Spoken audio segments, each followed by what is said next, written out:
of their match was here. The big match between two legendary underdogs. Qasim and Yu were going to set the pace for the titleship match against the world champion Jean, who has come to watch this fight in person. The director thinks that Qasim's rise to fame is literally around the corner waiting for him. This dude, being the psycho he is, doesn't really care about obtaining the belt. He's so crazy that he wants to obtain a world championship title in every division. His ambitions are noted by Jean's icy demeanor. On the other side of the ring is Yu, who has received K's instructions. The fighters stare each other down. Qasim has his fierceness, while Yu is a calculated genius. The burning question of who will conquer the other is ready to be answered. The fight finally begins with Qasim enjoying the feel of the ring, eyeing his prey down. Yu tracks his opponent's moves, while Qasim does the unthinkable by hiding his fists behind his back. He is prompting Yu to come and strike him. Redhead wants to prove the idiocy of boxers who throw linear strikes with no creativity. Then, without him even noticing, Qasim suffers a destructive punch that blows off the left side of his face. Coach K is the same. It's not like he ever thought Qasim would prove to be a challenge for Yu. In fact, K just gave our boy permission to go all out in this fight as much as he likes. That first punch was nothing. Yu happily wipes the smile off his face with another strike, knocking Redhead's hair. K notes that only people like Yu can dodge a punch of such level. But then there are people like Qasim, who could also dodge it. Qasim's face is getting destroyed, and Coach K thinks that while his muscles are taking most of the damage for him, he's nothing more than a bag who keeps on taking the most serious of Yu's punches. Our boy coldly reminds this fucker who's the real monster in the ring. His attacks have already generated a large uproar from the crowd. They've wanted to see Qasim go on the back foot for a long time. Even his coach has to admit that Yu was barely showing off his powers in his fights so that he could crush opponents like Chasm later on. My guy's confidence is demolished as he's huffing and puffing. Bro is questioning his life's choices forever, even attempting to step inside a ring with Yu. Not to mention the overwhelming amount of people cheering for this little tomato's demise. While he's experiencing literal hell in the ring, it's nothing more than entertainment to the crowds. Out of fear and shock, the predator becomes the prey and tries to flee. He shudders and backs up in the corner like a little helpless child. Coach K laughs at his pathetic little trance, while Qasim's director shouts at him for being a damned idiot. He advises Qasim to put his guard down, but it's like giving advice to someone who's never practiced boxing seriously. Bro's face gets nuked off the ring even after trying to protect himself. That's when the director realizes one crucial mistake. He never taught Qasim the art of boxing, as he had always catered to his own style. Qasim is in a desperate and hopeless dilemma, flailing his arms to use confusion. Our boy rocks his world with another punch, infuriating Qasim's coach. The incompetent coach was so deluded by Qasim's rise to the top that he never focused on giving him bare minimum training. He contemplates giving up, but then the idea of Qasim fighting like hell with all he's got pushes the coach to encourage him. He wants Qasim to endure just one round. However, that won't ever happen, because this scaredy cat is already trying to run off the ring like a pathetic fighter. Even the referee is stunned because he's never seen anything like this. The coach gets up in his face and gives Qasim a scolding. He erupts in front of his coach, stating that he's crazy, but not that crazy to fight a monster like Yu. Bro's fighting career ended before it even began. The coach is pissed because all this time, Qasim treated this elite sport like a game. He gets bitch slapped across his ugly ass face and admits that Yu could be the strongest of everyone in the entire world, but it doesn't matter. It's foolish logic to assume he would only go up against weak opponents. Not gonna lie, the coach earned my respect with this speech as he is encouraging this naive crybaby to wear the spirit of a true boxer. Then, Qasim remembers his own memorable words, which come to haunt him with thousands of eyes staring him down. He thought he could win the championship title if he could have some fun. The haunting words of James terrify and cling to his soul.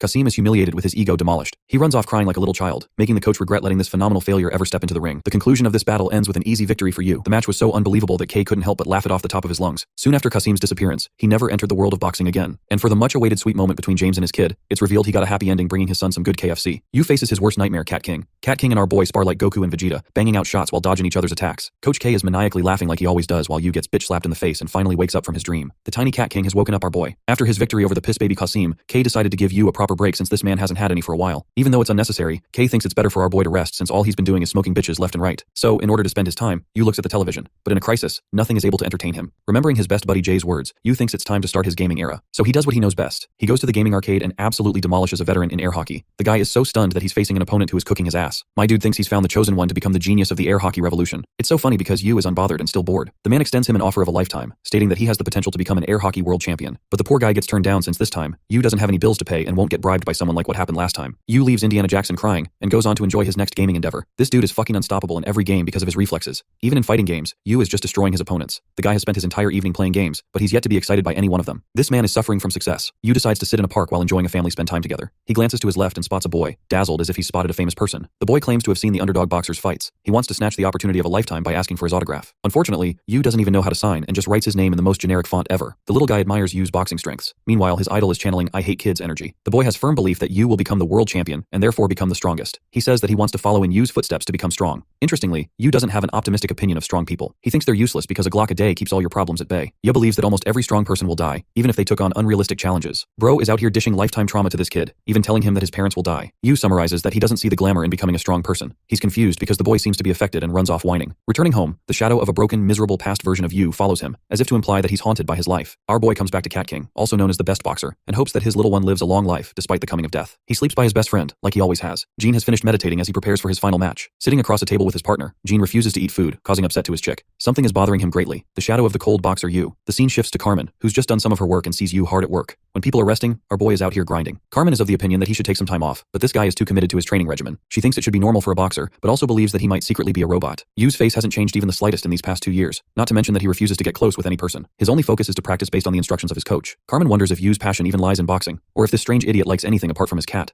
Jean is summed up to become a gargantuan challenge for him. She thinks that they're similar in a way, but Yu is still uncaring. He doesn't even care if he won the championship title or feeling proud of himself for it. The perspective returns to Jean, who has been concentrating on his meditation cycles more often than usual. Even his coach knows that Jean's mind is preoccupied by his inevitable opponent. Jean reports that he's feeling well for his match, but even that might prove to cut short when facing his opponent. He's furious and wants to perform above the level of excellence. Coach K shares a strategy meeting with Yu to observe Jean's game, the title match between Till Schneider and the world champion of the lightweight division. K explains that there are 5 monsters in the realm of boxing: junior welterweight Yuto Takeda, middleweight champion Fabrizio Santorino, cruiserweight champion Victor Grigorievich, heavyweight Aaron Tide, and finally the man himself, lightweight champion Jean-Pierre Manuel. This guy won all of his fights, most of them by decisive knockouts. He's an incredible fighter who has yet to be defeated. Jean boasts a unique advantage when it comes to boxing techniques. This is noted in the stretching of his punches, hovering close to the opponent's eyes. Jean uses this stance to block his opponent's field of vision. He has to do very little in taking down his opponent because of his incredible reach. It's a fact that his reach is even greater than Yu. The coach even acknowledges that Jean's reach isn't the only thing, as the thunderous speed of his jabs leaves people dazed. He can go in and out at incredible speeds, destroying every boxer that comes his way. The coach even claims that Jean's jabs are comparable to straights. He possesses the perfect rapier, piercing his opponent from top to bottom and stripping them of their defenses. His attacks are brutal, but his opponent isn't an easy slouch. He manages to dodge Jean's reach and aims to strike him in the face. The world champion seems to be wide open here, but that's not all. The man meticulously slips his shoulder to block the punch and delivers a devastating hook to his side. Then, Jean keeps up with the beating using his jabs. Coach K summarizes that he transferred an attack to his body to force a trade so powerful that it reversed the playing field. This means Jean's decision-making skills are off the charts. Only Jean and Yu are comparable to ever even performing such a feat. But the thing is, Jean has another weapon in his arsenal that our boy lacks. Jean switches his stance and destroys his opponents, attacking them while they're still predicting his next move. Just when his opponent gains his momentum, Jean goes back to his previous stance for the repeated beating. He has a unique advantage in being ambidextrous and mixing 2 sets of stances. This makes it impossible for his opponent to predict his next move. K states that he's playing the long game, installing hopelessness in his opponent before raining down a barrage of hellish punches. The winner is Jean, who made no mistakes as if he was the perfect chess player. K drills the point to Yu, reminding him of the various aspects he would have to go up against just to overcome Jean. The reporter asks for his opinion after his grand victory. The world champion even admits his own flaws in some of his moves. He doubles down by saying that if Yu was his opponent here, Jean would have been defeated. The world champion is not a coward and wants to fight Yu, a challenge Coach K is most excited about. This is the kind of fighter that even gets him excited, because he's constantly improving his skills. Coach K is actually curious as to how much Jean will adapt before fighting Yu. This is the one match that will even give our boy a run for his money. During Yu's match against Kasim, the world champion meticulously noted the movement of each muscle flexion. As our boy dished out cold jabs with perfect body movement, Jean was struck with awe. The only opinion he had of the underdog's skills was just how beautiful he performed. Jean's mental state is getting more preoccupied, to the point he's spilling his coffee mindlessly. His partner questions what's bothering him so much, even offended that he's always caring about the sport. She hates the fact that the world champ doesn't give her any attention. Jean is not a simp, and straight up calls the bitch annoying. Jean's coach gives an interview regarding the world champion's fighting skills. He describes him beautifully as an artist who spent his life perfecting each technique. It's as if he's a painter chasing the mastery of his art. Jean is meditating during Peter's coverage. He interviewed another punk in the same gym, who boasted that Jean is another level of crazy. His first step of training is to meditate before going in the ring. Bro is fighting demons in his head for an hour before entering the ring. The punk notes that Jean is an eccentric who does the weirdest shit ever. He stands still and then changes his position after a while. Then another long while passes and he's adjusted his position. The punk finally realized what the world champ was doing. Jean was training to throw a simple jab, precisely cutting each motion in a delicate manner. Long story short, he's insane, which is why he gets insane results. Peter doesn't believe this bullshit because this level of training strikes odd to him. The coach argues that Jean never relaxes in his meditation and instead sharpens every sense. This level of concentration makes the world around him go silent. Peter's at a loss since he can't bother the world champ during his meditation. He tries to meditate alongside him. The coach gives him instructions. Sitting across the legendary lightweight fighter, Peter is shook by his immense aura. He enters a state of calm and divulges in the present moment. The world goes quiet, and slowly, the only thing that can be heard is the sound of his own heart. The greater the concentration, the sharper the sensation. The coach then explains that someone like Peter could only feel his heartbeat, but a monster like Jean is a completely different story. He feels every fiber of his being, down to his blood cells and tissues. His whole body works in tandem. This is Jean's desire. He wants to reach the pinnacle of mastering a technique. After his tense meditation practice, Jean learns that Peter left. He confirms that Yu has been bothering him. He's smart enough to even acknowledge all his perfect techniques are pointless against someone whose world moves at a slower pace. Jean yearns for intense focus beyond the norm in order to defeat this impossible opponent. Jean's poor training partners are regretting their lives because they have to get their asses beat so this dude can hone perfection. He takes on all 3 at once and commands them to attack. Poor guys rush to attack him head on, but in a moment of flash, everything happens all at once. Jean still thinks he lacks the focus necessary to trump the monster in the ring. In an interview about the meaning of boxing, Jean claimed that he thinks it's the pursuit of art. He wants each and every one of his movements to be perfect. Such is the standard he holds for himself. Jean thinks that the world championship title is proof of one's perfection in boxing. He desires nothing else. When Yu launched his first jab, the debut of his boxing career, not everyone understood the beauty of the attack as much as the master himself, Jean.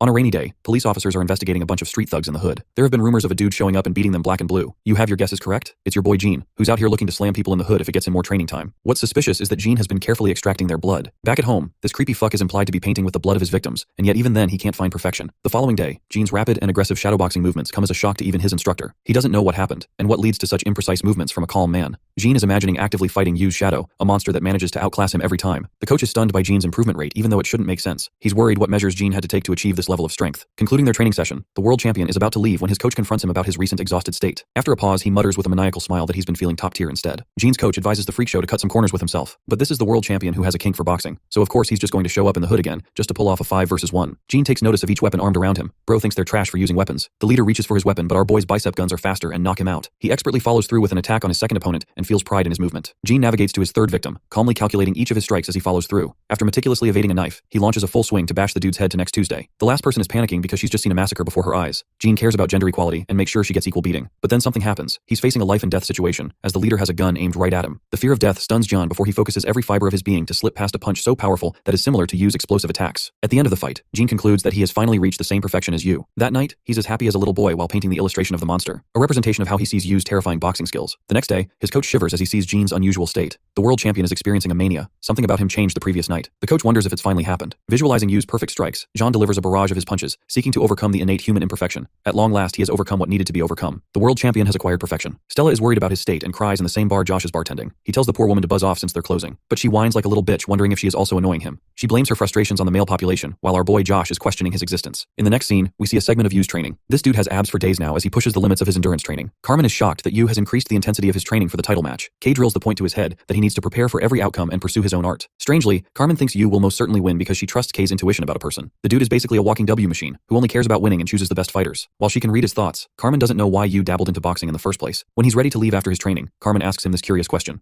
After a brief pause, Yu confesses having seen a light of hope. Chad remembers Jay's undying spirit and wanted to pursue boxing because of it. Carmen doesn't understand his ambiguous words, while Yu states that even he is unsure of his answer. She ponders on his words for a moment, questioning if he'll ever be able to find something like that in the world of boxing. Funnily, she's also surprised he's softer than he acts. Every person who stepped into the boxing ring had strong reasons to fight, whether it be wealth, power, or self-interest. The two boxers that are destined to face each other are the best of the best in their category. In their interview, Gene's heart is racing as he's excited to fight Yu. Bonus points for our boy looking fresh as fuck in a suit. Later that day, Gene makes an unreasonable request to his coach. This man does not want the match to stop even if he dies. That's how much he cares about fighting Yu. The day of the match was here. The world champion had evolved into a higher being. He could feel the smallest of sensations, whether he brushed, changed his clothes, or even do something as little as walking. He had accessed a world of strength where everything felt connected. Gene smiles, realizing this is how Yu has spent his life. Gene, the unrivaled champion from a decade ago, is now facing the undefeated contender with the highest win rate. It's all or nothing. All eyes are set on this match. Kay emphasizes that Yu is going to achieve the world championship belt. Not just one, but every single one of them soon. Yu isn't really excited and stands like a bot. On the other side of the ring, Gene's coach tells him that he surpassed his previous benchmarks. This is his best chance to prove his standards to himself. This is the fulfillment of Gene's ultimate goal. The fighters square up to face each other. The aching question of who will become the world champion will be answered soon. Even the fans, including me and all of you, are excited as hell for this fight. As soon as the fight begins, Yu faces difficulty dodging Gene's machine gun jabs. The champion is going full speed on the offensive, impressing even Coach K with his level of perfection achieved in a short time. Before their epic fight, the scene shifts to the manga creator's personal experience. Yes, you heard that right. The creator was a sports person obsessed with becoming a basketball player. In a pivotal moment, something happened. He jumped so high he could feel as if he touched the skies. He felt so free, a jump unlike any other. An experience of the perfect jump. Nothing like that could ever be created again. Every motion was in sync with one another until the inevitable leap came to be. After the jump, he tried to recreate the experience again and again, but unfortunately failed. There's one other story about a baseball batter. It is said that batters at their best could physically feel every molecule of the ball coming towards them. Their body would react in a perfect flow response. Like these moments, there are many others which happen the same way for many sportsmen. Now in this boxing fight, imagine that experience and dial it up to 100. Gene's perfect jabs cut past Yu, who was weaving his way through and through. Gene's machine-like responses analysis kept every movement of Yu's body in check. He could see what Yu was going to execute as his next move. In response to such an attack, the world champion released an audacious blow. The commentator is starstruck seeing Yu facing a difficult time penetrating Gene's indomitable reach. The reigning world champion is giving him a tough time. Coach K is impressed as before. He could only call him a genius. But now, Gene has upgraded himself to the level of a monster. A monster who reached the top by his hard work. K remarks that many soldiers spent agonizing experiences in war. He remembers his own time as a young soldier in the special forces. Every battle was a moment of tension and constant alarm for death. K is one of those few people who experienced mastery and perfection. He burst through the gunfire, feeling every fraction of a second as the bullet crossed him. K is a believer in the extremes of human potential. He knows that these monsters are both beings who have far surpassed what human limitations they had. Gene's best skill is arguably his full control of his body, feeling the smallest of his tissues relaxing and contracting with perfect timing. Such ability is the reason why world records maintain their status. Gene's ability to perfect the technique made him what he is as a champion. K had been eager, and he wants you to have a taste of what boxing truly is. It's a sport of comparing two individuals with their strengths. K is ecstatic and wants to uncover just how far Gene challenged the concept of human limitations for this fight. Yu swerves the jabs and narrows their range with every motion. He's close enough to maintain an offensive posture on Jean. The crowd is going wild as both fighters are doubling down on ultra instinct with their insane reflexes. Coach K is curious for Yu, questioning how he will overcome the world champion's reach. Yu remembers his conversation with him yesterday. K had instructed him to watch title matches of the world champions daily. Strangely, Yu thought the purpose was to imitate their moves, but K replied he should have felt another feeling. He advised him to remember their movements well but never initiate their imperfections. K's only advice for Yu is to focus on the match using his own body. So this monster enters a stance unlike any other, bewildering the spectators. Gene feels the weight of his opponent's sudden shift in posture. Even though Yu's face is right in the open, the world champion does not want to get smoked by our boy's punches.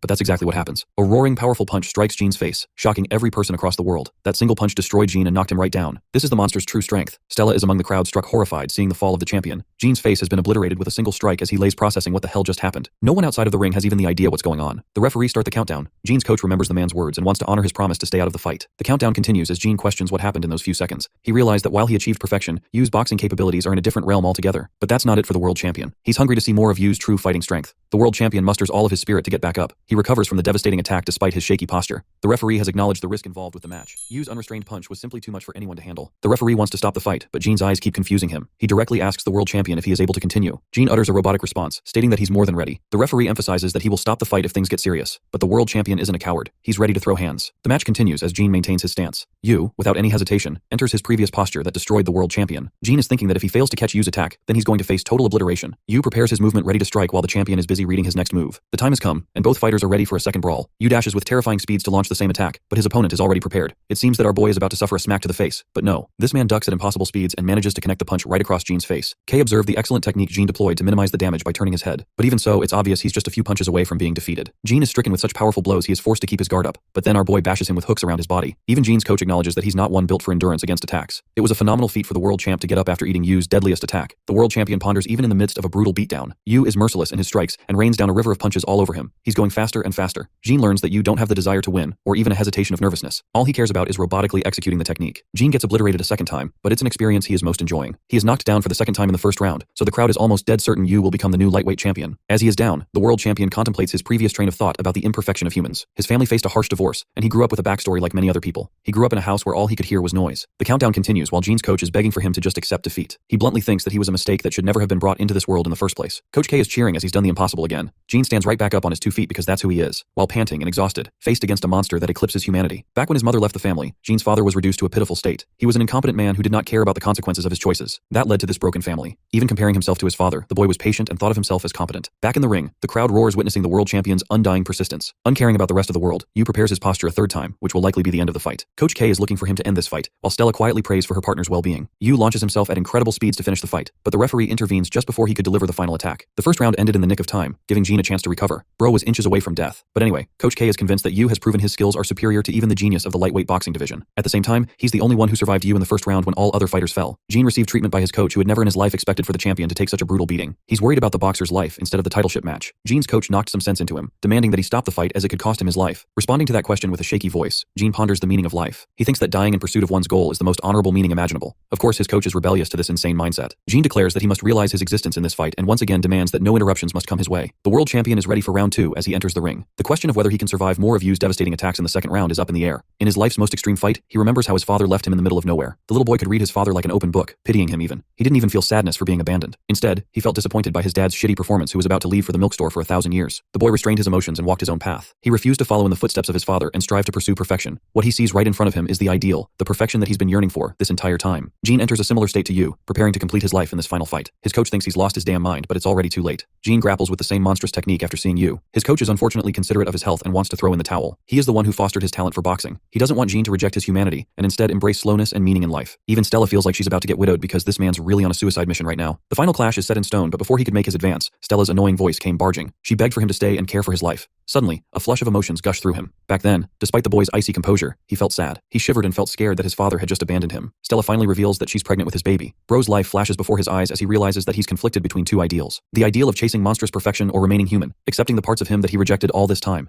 Jean recalls that it was his coach who gave him a home after he was lost. It is beautifully depicted that Jean, just like his father, ended up leading himself astray. Instead of pursuing the fight, Jean forcefully exits the ring and loses the match by disqualification. The rest of the people think that he's just running away like the coward Kasim. Coach K is infuriated to the point this man might evaporate. Jean personally hands Yu the title belt, stating that he earned it. Coach K is pissed because he basically stole our boy's glory by quitting like that. After 10 years of his reign, Jean is succeeded by Yu, who has become the new lightweight champion with incomparable strength. His total boxing record has become the most impressive portfolio ever. After the fight, Jean is taken care of for his injuries. He asks his coach if he will be a good father. Stella enters the room with her tear-filled eyes. She hugs him, giving this man even more pain in his body. Jean's boxing record concluded in a near excellent performance, proving that he is still one of the greatest boxers of all time. For the rest of the world was cheering him on, all you could hear was pointless noise. His athletic abilities are considered insane, to the point even the junior welterweight champion Yudo is concerned. On the flip side, bitch-face Ryu is nowhere to be found because he's handling some business. He is facing a gang member called the Butcher. Ryu doesn't know what he's doing, wasting his time with trash like them. When his people catch up to him, they're shocked to see that he's already destroyed everyone, including the main guy. Ryu remembers Yu's face and gets hella mad. He vents his frustration by kicking the guy down until he's satisfied. Ryu is furious he's been wasting his time like this. As for Jay, he's the most excited bestie you could ever dream of. But at the same time, Yu's expressionless face is enough to show that he really really doesn't care about belts. This leads to the question of why our introvert cat lover became a boxer in the first place. Though that remains to be said, Jay celebrates with Steele and his coach. It is revealed that our favorite blonde boy will debut in his boxing match soon. Jay gives an innocent smile which is unbefitting a boxer. His coach remembered Jay's father's time in the ring as he fought him. He imposes a strict restriction on Jay never to watch Yu's matches because he's in a league of his own with a different boxing style. Instead, the coach recommended that he watch Yuto Takeda's fights, who is considered the finest in-fighter boxer in the world. Even though this is the advice he's given Jay, there's the fact that Jay is basically level 1 compared to a certain boxer. The coach remembers this boxer as a man who was respected by this generation of boxers all over the world. He is the same man at the beginning of the series who saved Yu. Jay's training for his upcoming debut match is about going full swing. In this world, there are people with stories of overcoming adversity. Then there are those who become bitter right after their initial successes. Finally, there were monsters like Yu who stood as an endgame level boss for the rest of the fighters to defeat. Though everyone has their story, the real protagonist of this one is revealed to be the blonde boxer who realizes the same boy he rescued has become world champion. He randomly shows up at the gym, shocking Johnny Boy and his coach. Boasting the radiance of the sun itself, the man remembers that he aims to fulfill a promise with someone. Back to Jay's side of things, he's out here living the life thinking he's going to finally break his limits to become a boxer. This time, the story focuses on Jay's perspective. After Yu demolished Bakugo's cousin next Tuesday, Coach Typhoon Kim boringly stared at the window bearing a gloomy mood. He was expecting such a huge catch in Ryu, but it was no longer relevant. Typhoon was a good guy who wanted to hand a prized possession of his gym over to K's hands. Well, that's what he thought, at least in his Delulu Island. Everything changed because an even bigger diamond crushed the old diamond to pieces. He felt unrewarded when Ryu quit boxing altogether. But then, instead of him, someone else came. Jay and his father made an appearance at the gym, confusing him greatly. The blonde boy paced to his fastest to move the heavy weight. Jay boasted a big weakness when it came to his eyesight. Jay's father has acknowledged his son's passion for the sport. Typhoon and him were rivals in their prime. While he did boast an impressive record in total, Jay's father outdid him in their personal fights. Back then, Typhoon looked like a damn model who knew how to throw heavy punches. Though he was a technical boxer prepared to give himself up for the sport, Jay's father was a thick wall who endured the brunt of his punches. Jay's father admits that his son's eyes are a real issue. When he was a little kid, he nearly went blind because of an injury. Because of that, broccoli boys have a hard time with distance. At his current level, Typhoon is forcing intense training upon Jay so that he does not miss a single aspect of his training. The man emphasizes that Jay's one and only strategy in the ring is to tank as many punches as he can. It's the only way he'll clear an opening for himself. But distance is not everything. Jay gets uppercutted the shit out of his face because he lacks power behind his strikes. He has to overcome many aspects of his training to reach the level of the average boxer.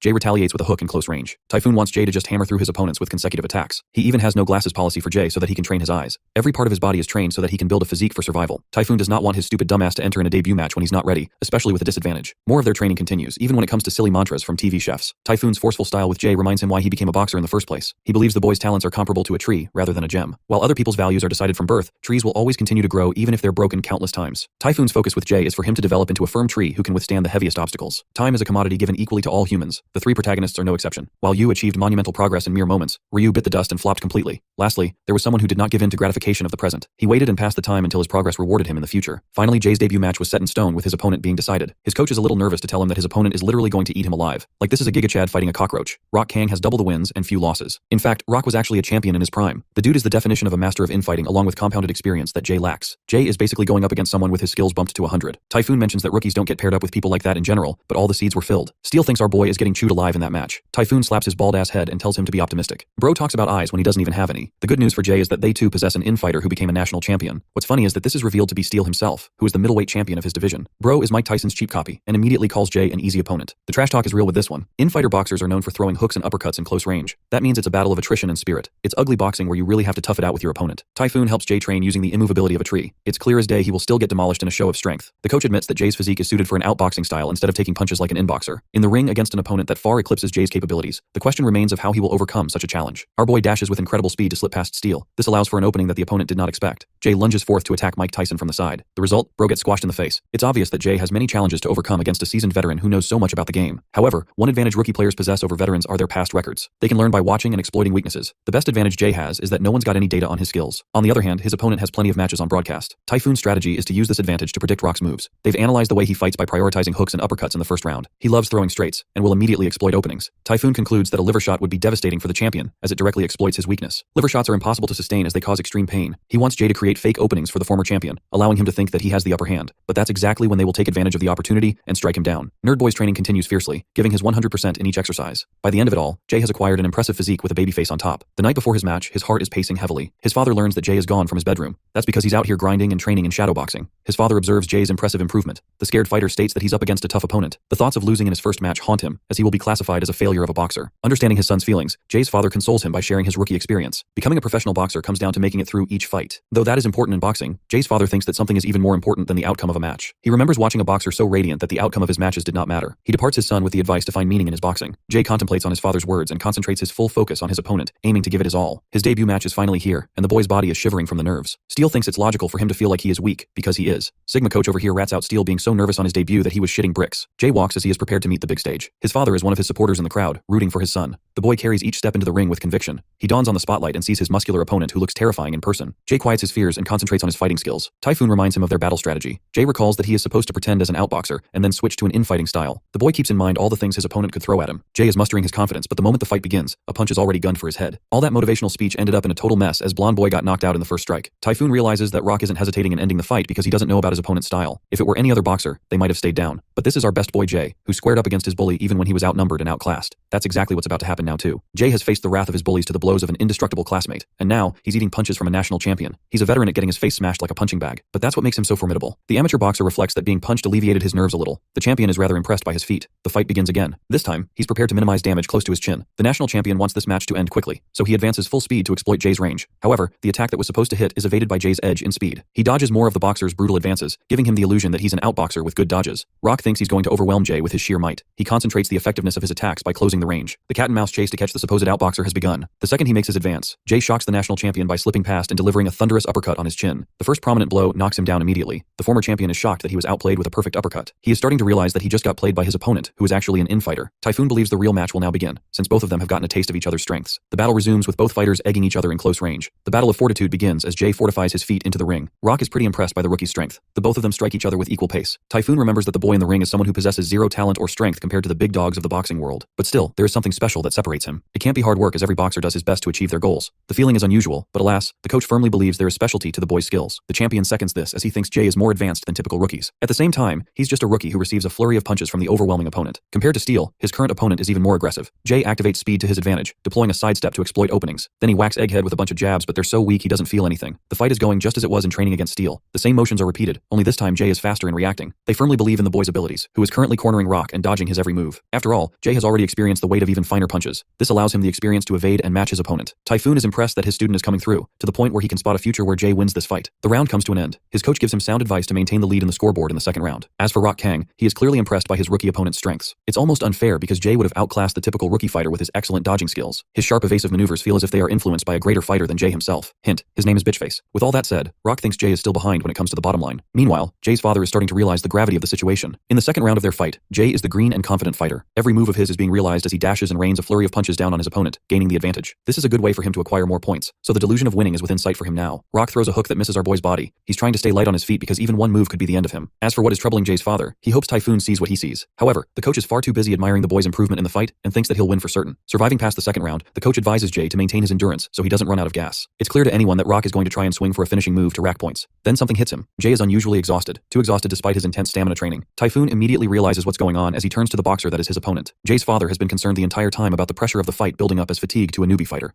This psychological fight has been a spiral of punches that are enough to jab at a boxer's fortified mentality. It's anything unlike a fight performed with training. Jay couldn't handle how to deal with the pressure, so while he did pull off amazing punches here and there, it has gotten him tired. Rock knows this weakness and has been exploiting him as the stage he has to control. Typhoon knows that if he continues with this trajectory, Jay is getting obliterated without a doubt. He calculates the Rock's next move and chooses to entrust in the boy's abilities to outperform the veteran opponent. In a show of courage and motivation, he tells his disciple to do as he always performed. Thus began the third round of the fight. As always, it became a battle of attrition first. Something about this clash is different from the previous, as his opponent had been saving strength while Jay wasted his juice. Little boy Jay's speed has taken a huge hit and he's barely able to avoid punches now. It's visible to anyone how Jay's momentum has trapped him on the back foot. The unfortunate rookie boxer is being pressured as more and more of his opponent's punches penetrate through his defense. He does get a hit in here and there, but it does nothing. Typhoon is worried for Jay, who is bent on keeping his opponent tied. He manages to dodge an insane left hook, impressing the former champion. Regardless of his attempt, unfortunately Jay loses his guard and eats a powerful hook right to his face. This should be the decisive hit that spells his end. His body collapses as he's knocked on the ground. The countdown for his demise begins, with Jay resting in the contemplation of his opponent's amazing strength. Jay is pressured by the insane difference in the fighter's experience. At the same time, this is a boy who used to take a beating daily. He's not down for the count and still gets right up. Rock is able to tell that he's faced strong opponents before to have come this far. The rookie fighter has earned massive respect from him. To honor him, Rock wants to use his most powerful technique, which spells bad news for Jay. The match appears to be in his favor, but this kind of moment is exactly what Jay had been waiting for. He ducks his fist and creates the perfect opening to launch a thunderous liver shot. Alas, even with his best attempt to finish him off, the attack gets blocked, and in return, Jay is knocked down again. The match seems to be a loss for our blonde boy who couldn't overcome the veteran no matter how hard he tried. He lies contemplating what sums the value of a person. Even his opponent is secretly rooting for Jay to learn from this experience to overcome him. The winner and loser is always determined by the conclusion of the fight. There are indomitable forces who rise to the top, but only a handful get to experience the flames of such heights. In Jay's case, his answer is clear as day. He refuses to give up even if the outcome will result in a loss. The boy is ready to give it his all even if the outcome is set in stone. down. Even after experiencing 2 major setbacks, he's gotten up again. The referee wants to conclude this match against the rookie's favor, but realizes that he's still hungry and laser-focused for more. To respect his integrity despite the damage, the referee decides to continue the fight on the basis of stopping the match next time he collapses. The round resumes with Rock pummeling through Jay's defenses. He's definitely not in the mood to hold his punches and maintains tight pressure against his opponent. Then, just like the previous round, he corners him and throws a barrage of punches. In his mind, Jay has already accepted that he might be one of those boxers who lost their first debut match, but that doesn't matter to him. He did not learn how to box to show he's better than others. He began boxing to discover the beautiful meaning of true strength. Despite getting slammed in the face, Jay's fighting spirit screams to continue. Rock is impressed to have been pushed back even at the rookie's exhaustive state. Our blonde boy knows he doesn't have much gas left in him, so this battle will be decided with another clash. Rock admits the rookie's superiority against other fighters of his league. Jay's father supports him while his coach reflects the impossible odds the boy has had to overcome to make it this far. Typhoon saw something in the boy, so he accepted the match. Bro signed his student's own death. He wants to realize the answer through Jay's actions. Rock's punches keep on becoming even more powerful instead of losing their force. It comes to a point Jay is barely supported by the ring. The powerful straight shook the boy as he's never faced anything like this before. Instead of feeling jealousy or hatred against his opponent, our glorious blonde boy has come to respect his opponent's incredible hard work and years of perfection. Their boxing is the result of the lives they've led up until this moment. It's a communication between two fighters, both backed by different stories about how they became such people. The outcome shrinks to the point of irrelevancy, and within the same ring, Jay learns to appreciate the joy of boxing. The final attack is upon him, Rock's most powerful straight punch. Even though he commands his legs to move, his body is too rigid. Jay musters every ounce of energy he has left in his body and manages to evade the strike. This time his opening is sitting there waiting for him. He has the chance to execute the liver shot, but unfortunately, he just doesn't have the stamina to attack anymore. Jay accepts his inevitable defeat when he suddenly remembers Ryu's devastating recoil punch from his battle. He executes the same move in a fraction of a second and delivers the paralyzing liver shot, followed by a powerful right hook to the face. Rock is down and this man is not getting up. After putting blood, sweat, and tears into this impossible fight, Jay has emerged the winner. Meanwhile, bitchface Bakugo's life is probably going in the worst possible direction right now. He's been sentenced to a whopping 6 years in prison. Contrasting him, the boy who chose to accept growth has just won his first debut match. Jay is stumped while Steel is beyond impressed. Coach Typhoon is glad that he followed his feeling and allowed Jay to shine. The boy's father is the proudest he's ever been. And his opponent, Rock, didn't even know he had the willpower to manage a bunch of reactionary strikes at the last moment. Those were the moves of a professional boxer. Rock admits that he's never had so much fun against an opponent. He's become our boy's #1 fan and wants to support him. Jay is a clumsy fool apart from his boxing, but his courage speaks volumes and adds a testament to his training. It's clear to the veteran that this boy is bound to have a bright future ahead of him and will eventually become a champion contender for the belt. However, he's afraid of the boy's inevitable fight with the champion, who is a force to be reckoned with. After his fight, Jay rests on his bed being unable to sleep. The scene of the fight refuses to leave his mind. The accomplishment of finally becoming a professional boxer hits him. The boy remembers a memory lane of difficult experiences, the obstacles that he faced and how much he had to overcome to produce this result. He smiles like the jolliest kid in the whole world, kicking his legs and shit. The only reason he was even able to make it in time is because of Ryu's influence. That night, instead of resting, he decides to shadowbox against his previous nemesis. He tries to dodge and recreate the moment from the fight. Only this time he is struck by a powerful blow. That means the blonde boy survived by the skin of his teeth in the previous fight. Jay expects to meet Ryu in the ring someday, but the poor guy doesn't know he's rotting in jail right now. After exhausting himself in training, Jay wants to head home, but he's not ready to call it quits and sees Yu's piercing shadow. The fight doesn't even begin before it ends. Bro realizes he's just a tiny ant compared to the boxing god. He may have called it quits, but Yuto Takeda is hard at work trying to fight the monster that obliterated Gene. Yuto confidently blocks his anticipated strikes, and like the Sigma World Champion he is, plans to do 100 more sets. The perspective shifts to the reporter, who explains that K expressed public dissatisfaction with the conclusion of the match. He publicly announces that his next endeavor is for Yu to conquer the junior welterweight class. K wants to go as far as to challenge the champion directly, but that won't be possible because of rules. The coach advises Yuto to enjoy his belt for however short a time that he can. Right after the conference, a match was fixed between Yu and Elliot von Heinberg. He stands at the top of the world ranking in his class, and facing him is the world champion of the light division, Yu. This division boasts the strongest fighters. Even though Elliot is supposed to be the fittest of them all, he underestimates his opponent greatly. Bro thinks he's him, but he doesn't know the smoke he's about to catch. Elliot's goal is to defeat Yuto. Does it surprise anyone that he gets shot by Yu, because that is exactly what happens. Bro got massacred with Yu dodging every last one of his attacks. The dude was playing with him and didn't even retaliate. Elliot felt humiliated being unable to land a single hit on his face. A boxer of his caliber is bound to feel insulted after such crushing ignorance. After the conclusion of the first round, Elliot's ego is absolutely crushed. His coach advises him to keep his head out of his ass and focus on the game properly. The second round begins and, well, good night to Elliot the arrogant bitch. You should rename himself to One Punch Man because this man one-shots everyone he sees. This match is a public show to demonstrate his might to the reigning world champion of the division, Yuto. It's a way to say, I'm coming to knock you right out. Yu has demonstrated that he boasts the ability to end a fight the second he wants it to end. He is at the pinnacle of talent while Yuto represents hard work. He goes for another run, while his coach is worried. They thought that Gene might be an easy opponent for Yu, but now it's become a real problem as even Yuto's most difficult opponent suffered a humiliating defeat. Yuto is running like crazy. This man knows he is cooked. His coach knows Bro is cooked. Everyone knows he is cooked, but he still keeps training.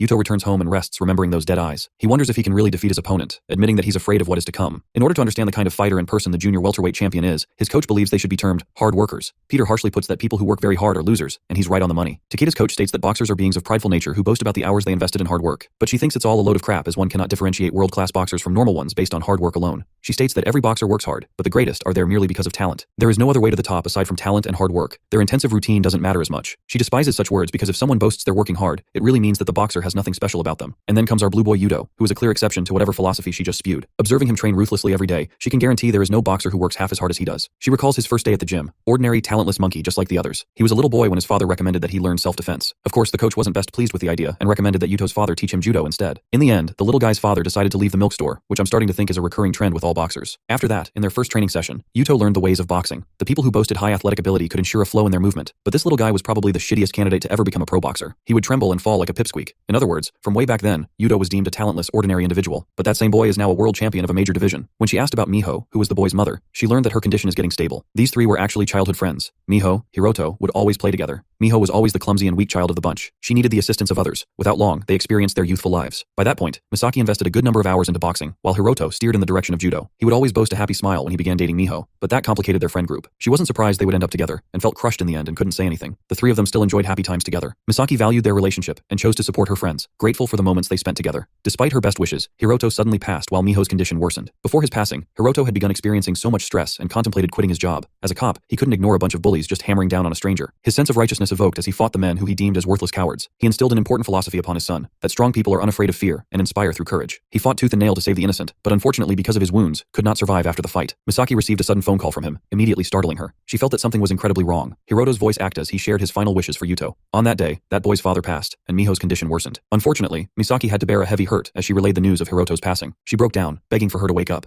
In her most fragile moments, Misaki confessed her love for her friends. Even after everything she said, Miho passed shortly after Hiroto's passing as a consequence of her illness. This pain left her completely shattered, to the point she contemplated the point of living. Remembering his father's words, Yuto voiced that he must not fear and instill courage in others. That's his reason to become strong. The boy who did not boast a sliver of natural talent was instead gifted with mental strength. Misaki questioned if he wanted to keep on boxing. She reminded him of his inevitable fate, of how many times he would have to take the fall, but the boy did not care. No, this tiny specimen just wanted to follow in the footsteps of his father. The relationship between the teacher and the student confirmed. Her only desire was to dedicate her teachings upon Yuto. She had nothing else and made the boy her reason to keep on living. It isn't a surprise to anyone, but this dude was literally trash even after all the glazing. He couldn't even learn the most basic of punches for a month. He lacked so much flow in his movements that it was like memorizing each problem instead of understanding the formula behind the technique. Many years went in the making of this formidable force of nature. Yuto became a beast to be reckoned with. Then, a sudden transformation occurred. 10 years went in the making of this behemoth. His body is the first aspect they focused on for intense training. His immediate routine was to run 6 miles after waking up, followed by 2,000 sit-ups and 1,000 push-ups. He's really out here giving Saitama a run for his money. His traditional boxing exercises continued all the while he was a mere teen, but it was necessary. Every part of his training was necessary to become an indomitable force in the ring. Initially, he struggled greatly against the boxers after reaching his peak strength. To understand the idea of a growth peak, Misaki explains that each person has a growth graph. Their talent and effort go hand in hand on each axis. A person starts from a mean position of nothingness and eventually experiences a certain level of growth each day. It's the most enjoyable period of growth, but after reaching a certain level, it stagnates as the limitations interfere. Eventually, with that kind of pace, even a professional will experience major plateaus. It is different for each athlete, though if one perseveres through this slump, they can become a master and attain a steady slope. Nothing could compete with such improvement. After this gentle period comes a rapid decline, an end to a professional's career as a result of aging. The world champions boast an extreme amount of talent paired with strength. Compared to their graphs, Yuto was freaking embarrassing. He was literally trash, with no signs of growth after his 3rd year of training. Peter is stunned, but it was true that his dreams were eventually crushed to the point others would begin overtaking him. Now imagine having all those negatives and still becoming the strongest infighter boxer in the world. Misaki states that something happened when he woke up in a hospital. That changed everything about his life. At the time, the boy was in high school. Normal people have idols or heroes they value in life. For Blue Boy, it was his dad. Entering his new school life, Yuto found himself different from others who followed their own paths. There were bullies, and then there were victims. Such was the case in his class because there's always a blonde fuck picking on the introvert. Yuto became a hero for that boy, and shocked everyone with his courageous resolve. His grip squeezed the life out of the punk who was finally getting a taste of his own damn medicine. Murmurs of Yuto being Hiroto's son peaked among the class. They all thought he was cool until the dude got punched in the damn face. The bully exhausted his strength punching him, but this guy was cold as fuck being unfazed. He didn't even care, and made him look like a weak embarrassment. The punk ran away while Yuto amassed a great reputation among his peers. The students were expecting him to destroy the bully. Unfortunately for the dipshit that was the class bully, he still remained the same. Hero of justice arrived to save the day. The punk tried acting like he was some hot shit and attacked Yuto mindlessly, but only with a single punch. He knocked the living daylights out of this idiot. The differences in their skills were night and day. After knocking his ass out, he instilled a belief in others that hopeful figures exist in this world. On their way back, the boy apologized for always being dependent on him. The weak boy praised his strength, even though Yuto didn't think much of himself and thought he only trained hard. Yuto decided to drag this weakling to his coach. Misaki wasn't really pleased because she hadn't gotten a customer in a long time. She was fueled with the flames of teaching Yamaguchi. Misaki explained she's an Olympic gold medalist and wanted to carve a champion out of him. She even gave him a discount on the membership because that's how desperate she was. Yuto suddenly realizes that he's been receiving free training his entire life. This idiot should be grateful. In their training session, Yamaguchi observed the level of intensity Yuto trained every day. Misaki emphasized that he's nothing to worry about since his talent is crippled compared to pro boxers. The boy was shocked that even someone as strong as him couldn't measure up to real fighters. Misaki told him to observe his training, as effort is bound to help people become stronger despite the hardships they will endure. On his way back, Yamaguchi was so happy and motivated with the idea of change. In this world, you could never choose the circumstances you were born with. However, certain environments developed people, and others made them live through hell. Yamaguchi had the case of a mother suffering from her addiction. She abused him for even believing that an idiot like him could have friends. Yamaguchi's mother ended up getting dumped by a dude and only lives with the boy for that spicy child support. Hesitating, he asked his mother if he could learn boxing. She called him a piece of crap, not sparing him a moment of kindness. The scene switches to the bully who is mad pissed after getting his ass beat. His gang was eager to explore the dude's fighting capabilities. After all, they recently found a boxer who was training to become world champion too. Returning to Yamaguchi's life, he boasted the spirit to change. So he turned up to come train with Yuto during his run. Blue Boy was thrilled to have him as a partner, and recommended that he run at a slow pace. Unfortunately, Yamaguchi got wasted like hell while the person in front of him kept dashing into the distance. His respect for Yuto increased massively since they were both the same age, and yet he trained so hard. Yamaguchi was fueled with a reason to change, despite his environment rebelling against his growth. At the end of their run, Yuto was so proud of him for making it this far without stopping. He expressed his admiration for the beautiful sunrise. A unique sense of euphoria engulfed him after the workout. Happiness and freedom, the miserable boy felt at last. The night before school, the bully learned that the knight errant just wants to brawl with the worst of the worst. This guy crushed actual killers in combat. He's crazy levels of crazy. He's all the more curious to fight strong guys, which is why his next target is Yuto. The kind gentleman even asks the class bully to share lunch. He couldn't understand his nature at all. Even after beating him up, the punk woke up to a note of apology from Yuto. But then this kindness is sometimes a sign of humiliation. Piss Boy brushed his offer and furiously ran away. He found himself extremely annoyed and was made fun of by other people now that he couldn't bully them. Their lives continued with the bully disappearing off to nowhere. Yuto's training with Yamaguchi continued as the boy began catching up. One fateful night, Kazu called Yuto.